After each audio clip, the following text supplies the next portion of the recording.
ఏడేడు జన్మాల బంధాలతో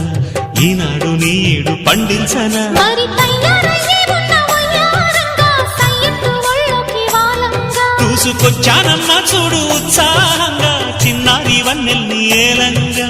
ప్రతిక్షణం పరవశం కలగగా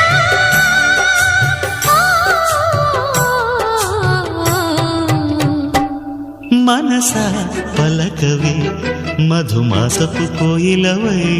చెలిమే తెలుపవే చిగురాశల గీతికవై